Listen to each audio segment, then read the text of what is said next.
Hello, everyone. Welcome to today's Quick Byte webinar. We are excited that you're here with us to learn more about the 5 new rules of digital acquisition. The game has changed, and is your strategy keeping up with all of the changes? My name is Elise Haynes from TrueSense Marketing, and I will be your moderator for today's live event. Today, our presenters are Sam and Becca from our strategy team, and they're going to walk you through all the things that they know about digital acquisition in 2026. And without further ado, I'm going to hand you off to Sam and Becca. All right, well, it is great to join you all. Before we dive into content, we want to do a quick poll and just sort of gauge where everyone is with their digital acquisition program. So we have a couple of options for you. If you don't mind completing that poll, and so we can see which one best fits your organization. And everyone, please navigate over to the polls area. It should be in your 3 little dots over there. We see some votes coming in now. Awesome. All right, so we're a little bit all over the place in terms of the kind of level of digital acquisition program, but we think there's going to be some great content regardless if you're just getting started or if you have an ongoing, more advanced acquisition program already in place. All right, guys, so let's go ahead and dive into these 5 rules. So we're going to start here with rule number 1, know the donors you're actually chasing. Not all donors are created the same. So I'm going to walk everyone through a little bit of a story here. So we have donor A on the left and donor B on the right. And both of these donors digest content in both channels, online and offline, and a variety of what I love to call mediums. So they're looking at social media and they're watching TV and they're listening to the radio and they're reading the newspaper, whether that's print or online or both, and they're listening to podcasts. So they're just digesting content in a variety of different places. But each of these donors has a channel that they prefer to transact in. So donor A here on the left is a digitally responsive donor. She actually prefers to give through her credit card, her ACH, or direct ACH, Venmo, Google Pay, crypto potentially. And so she transacts online. Where donor B on the right, he is a direct mail responsive donor. At the end of the day, he digests content online, but he just prefers to write that check to the nonprofits. Maybe he even pays his bills through checks currently as well. And so we have a really great webinar that Elise has linked for you in the links section regarding donor value that we did earlier this year. I highly recommend you check it out. It kind of goes through some myths around single and multi-channel donors. But that's not what we're here to talk about today. We're talking about digital acquisition. And I want to say you should be talking to both of these donors within your digital advertising, 100%. But the goal of each of those is not the same. And the creative for each of those individuals should not be the same. If you're looking for a way to kind of push through maybe some stagnation that you're experiencing within your digital program, some of the stuff we're going to go through today should really help you. So where exactly do you find each of these respective donors when we're talking about digital acquisition? So when we're talking about a digital responsive donor, there's a variety of ways that you can find her. You can start here by doing an ad platform curated audience. This means you're going into your Meta platform or your Google Ads Manager or potentially your DSP, whatever you're doing your programmatic advertising through.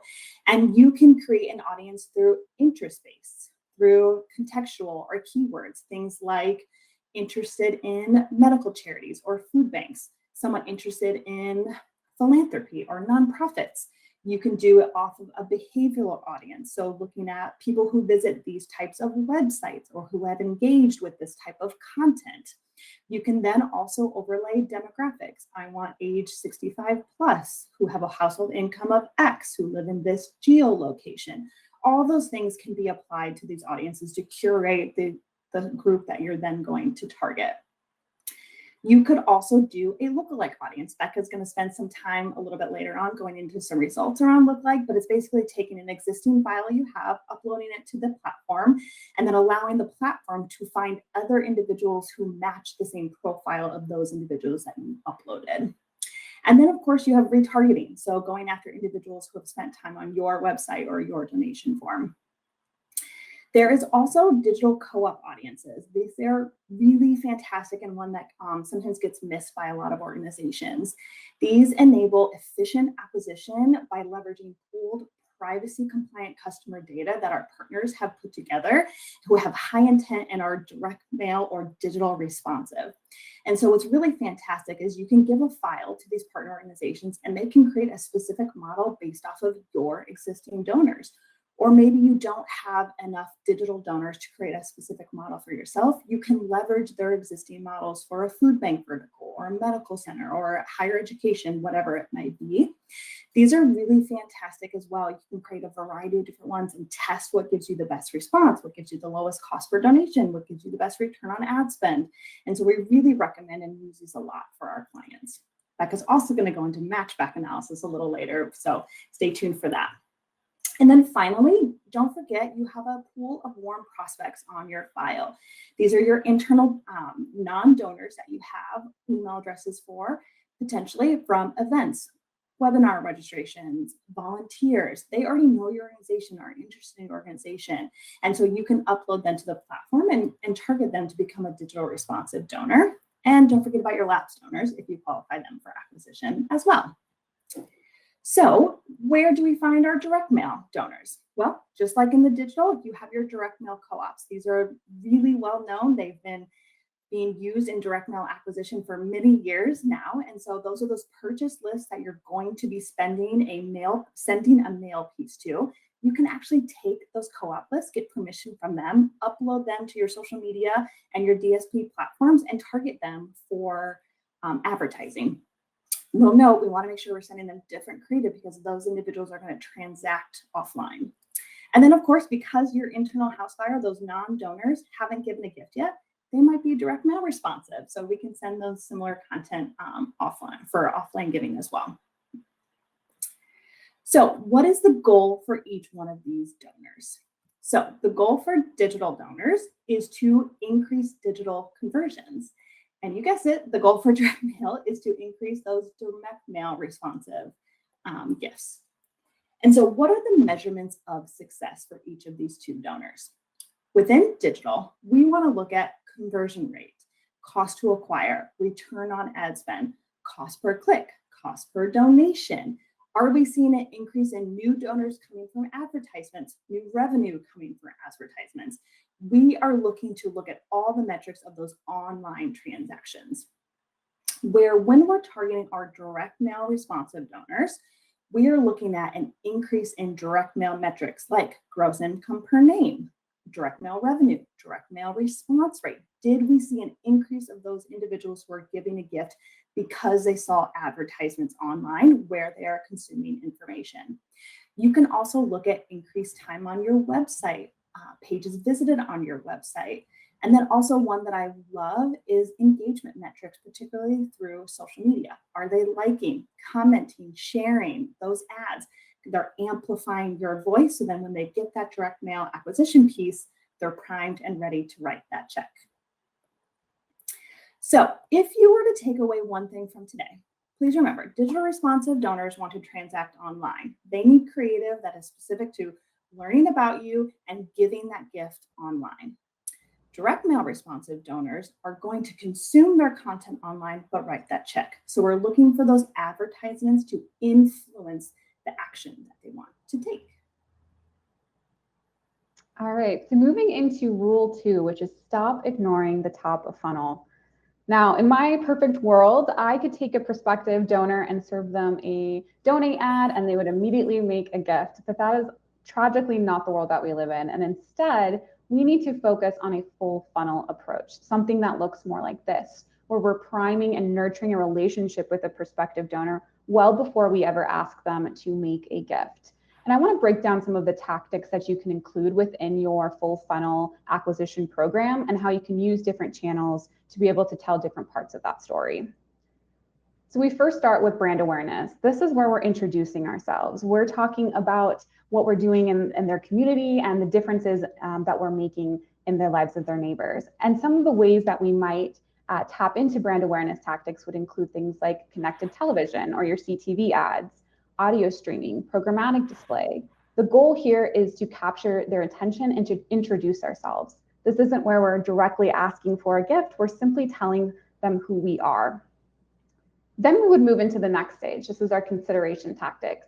This is the goal where we're deepening that connection. They're learning a little bit more. They're seeing where they can be a part of the organization. And there's lots of ways that you might include different opportunities and offers, but some of the ones that we really love include leveraging Meta, so your Facebook and Instagram advertising, and putting a lead gen offer in front of them so that they can sign up for your email list or your texting program.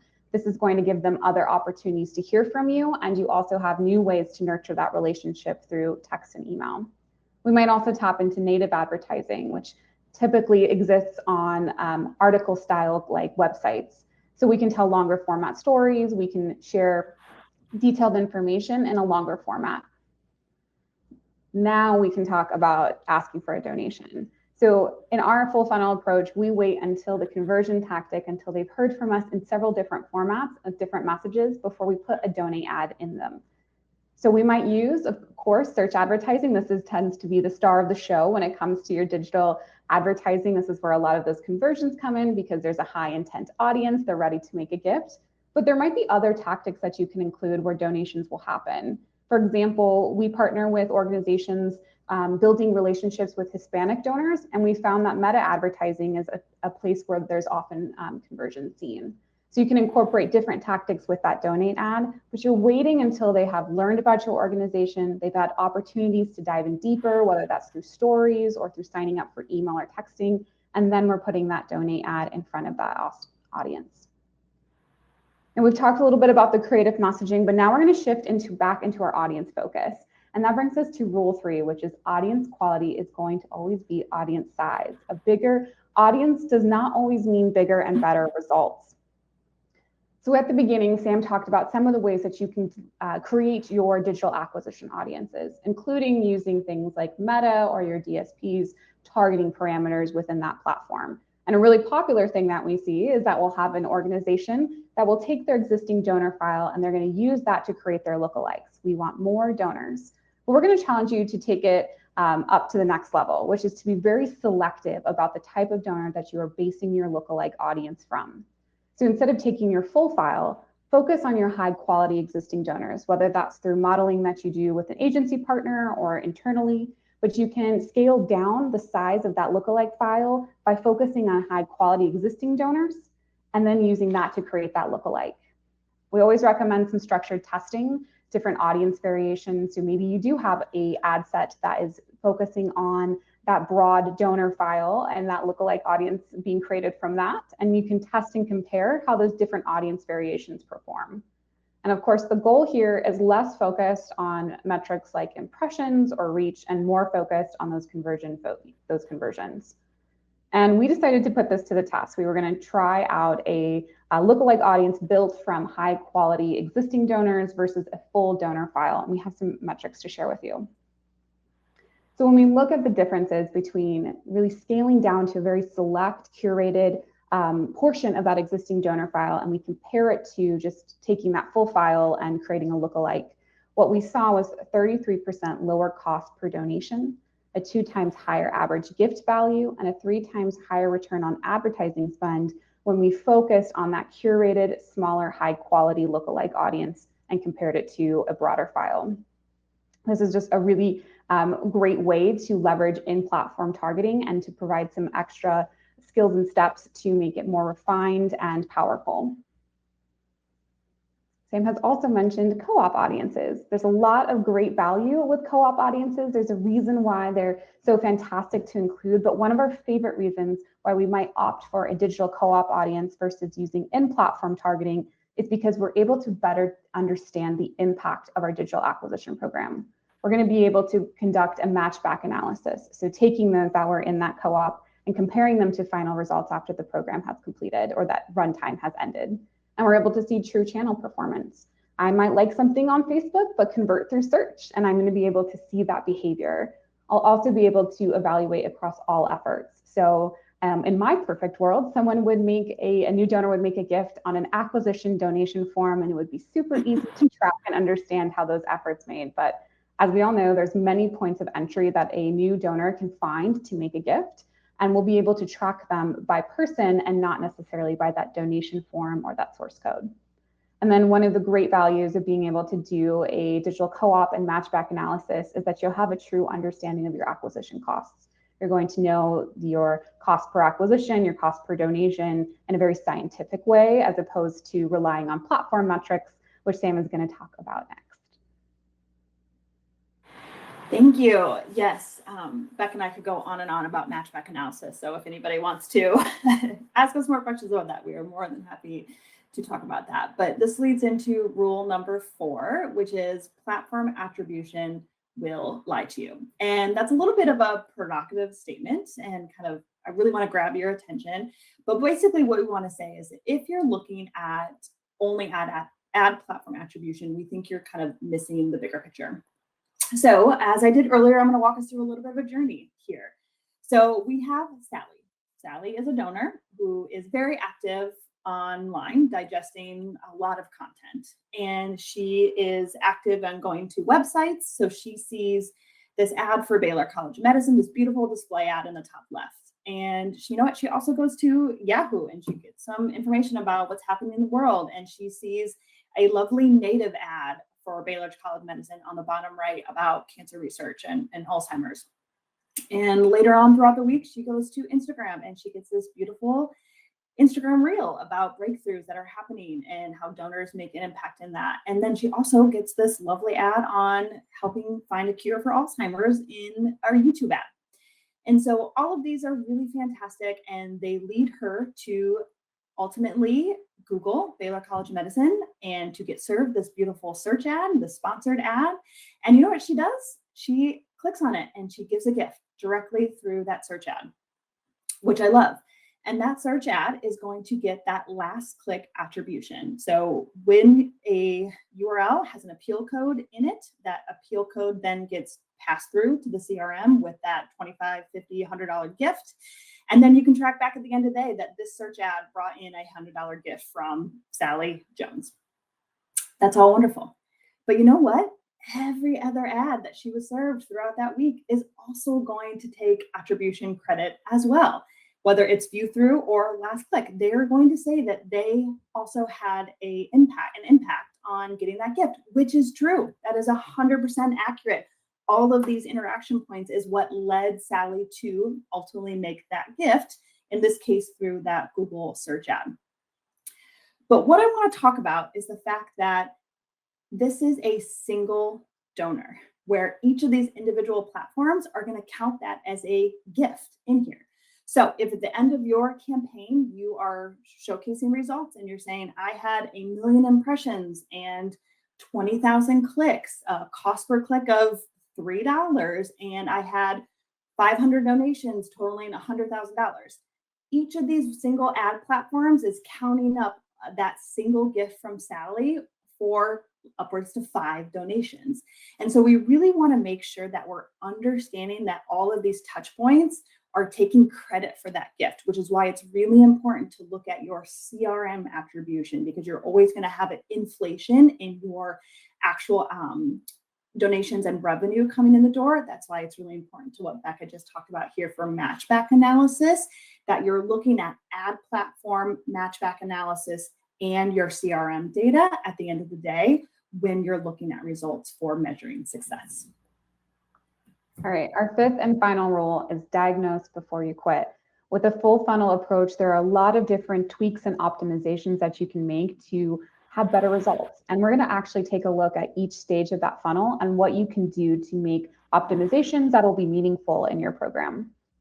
So let's say in the scenario, you have some brand awareness ads that are running, but you are seeing low reach or low engagement and a weak click-through rate. There's a lot of things that you can do to help improve this. The first thing you can do is take a look at how frequently people are seeing these. You can adjust your frequency caps to make it more appropriate for how much you want this audience to see your advertising. You could always play around with different formats and creative. And if you are using in-platform audience targeting, I really encourage you to test new audiences. It's going to take more optimization and manual work to find that right donor prospect audience. So consider testing a new audience in that brand awareness stage. Now, let's say it's your consideration ads that are kind of struggling. They're seeing good engagement on the ad itself, but when you look at your landing page views and the session times, you're not seeing the metrics that you're hoping for. The first thing I'm always going to look at is how long did it take for that landing page to load?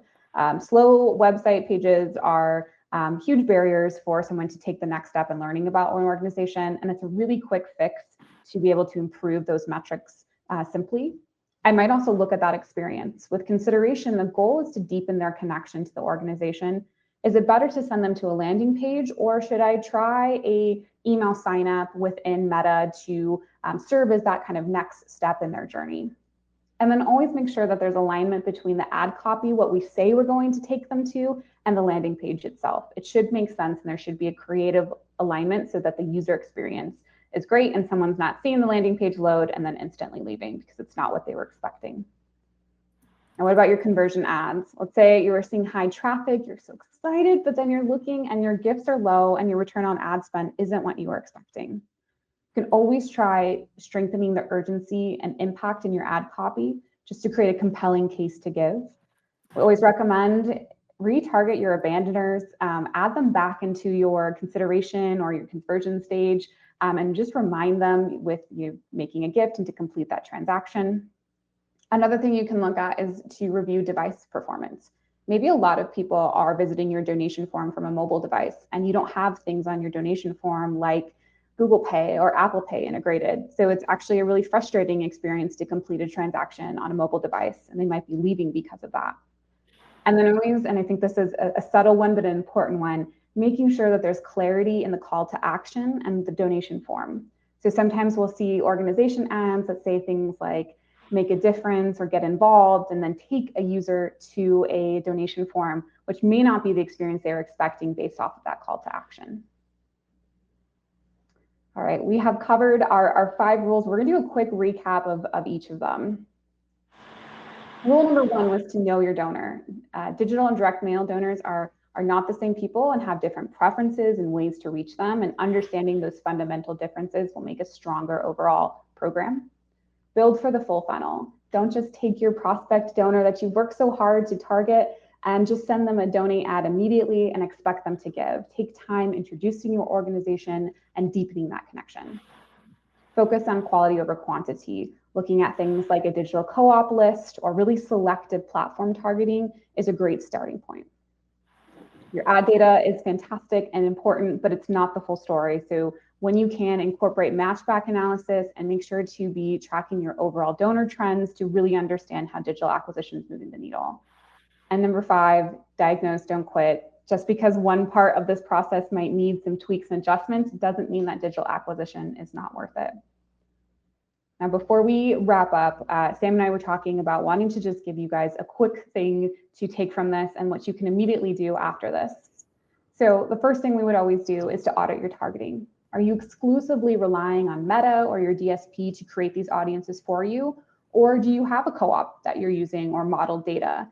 If you're relying all on platforms to find your audience, that's a first gap that you can fix to create a stronger digital acquisition program. The second thing we would do is just take a look at what we're measuring. If I'm only looking at Meta's reports or different advertising platform reports, I'm not seeing the full picture. I need to step back and look at CRM data, overall donor trends, and I can also take a look and see if a matchback is a capability within the way I'm targeting. And then finally, look at your funnel gaps. If you are just sending someone that doesn't know your organization and has no connection with them or with you, and you're just asking them to immediately give, you have a gap in your messaging that needs to be fixed. Focus on warming up that audience towards conversion and not expecting an immediate donate just because they might have a charitable giving history. All right. All right. Thank you, Samantha, Becca, for all that information. If anyone thinks of a question while we're headed to that last 5 minutes now, please put that in the chat. One that came up actually ahead of time, can you guys go into more detail on behavioral versus contextual audiences and just, what that means? Yeah, definitely. And Becca, jump in here as well. A lot of times behavior, and these are often limited to your DSP and what you're curating in your DSP specifically. And every DSP is slightly different from another. So different ways that you can build that audience. But Behavioral, you can look at what leveraging users' past online behavior, so the behavioral targeting within that. So like I mentioned earlier, website visit, you can actually do searches that they've done, search queries that they've made, content they've engaged with. As we all know, there's a lot of data out there about all of us, and people are using that to curate our audiences for it. Contextual is a lot of time paired with keyword targeting. So looking for individuals who are searching for different types of keywords like medical research, as I mentioned, food banks, food insecurity, feeding hunger, or children's charities, nonprofits, philanthropy, fundraising might be one, donation, something like along those keywords.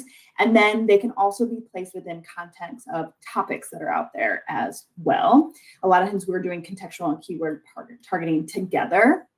And then what we'll also overlay on top of that is looking at individuals who are high frequency donors, medical charity donors. You can also search for competitor names on there as well. So you could, let's say you have a children's hospital, maybe you could look at people who are searching for content on St. Jude's, since it's a similar well-known organization name in a similar vein of what you are doing there. Becca, anything to add on those two?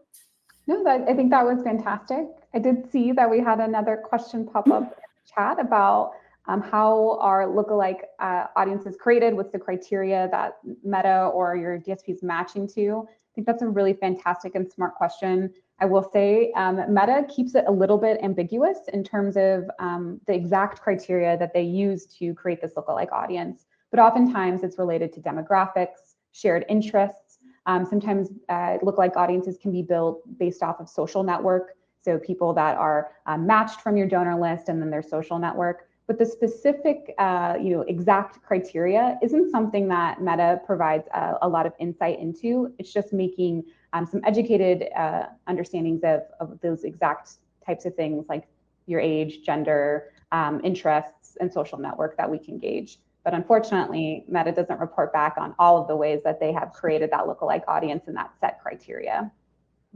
Yeah, if everybody remembers, what was it, 2015 or 17, the Cambridge Analytica data breach, Facebook really started pulling back on a lot of information that they would share with us of what they're tracking on you once all that information kind of came out that they were using it.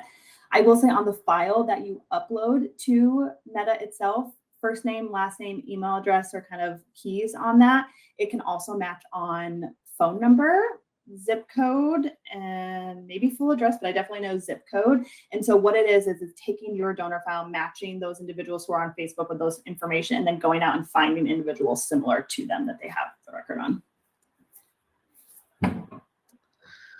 All right, awesome. It looks like Bethany's typing, so we'll hang tight.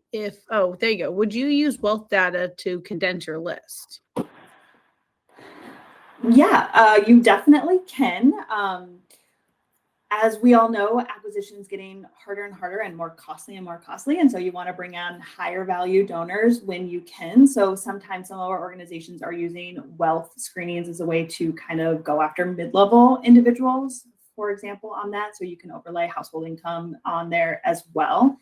I will say one reason maybe not to always do that is sustainers are really great. They come in at a little bit of a lower value, coming in $20, $15, $25 on that. And so you don't want to just simply discard everyone kind of on that lower end. But yeah, wealth information is definitely something that we overlay on a lot of our clients and a variety of platforms. Becca, anything to add on that? I was going to say, if you are in a position where you're thinking long-term acquisition and you want to nurture some of those relationships with millennial and Gen Z audiences, they wouldn't necessarily have a wealth indicator that other generational cohorts are going to. So just consider that too, if that is a long-term strategic priority, that you may not have them included within that wealth selection, but you're still, like Sam said, nurturing some of that relationship. They may come on as sustainers or low dollar donors, but grow in their value over time. Great point. All right, well, we are at time for today's 30-minute quick bite. Thank you everyone for joining us. Thanks Sam and Becca for all the information, and have a great weekend. Thank you.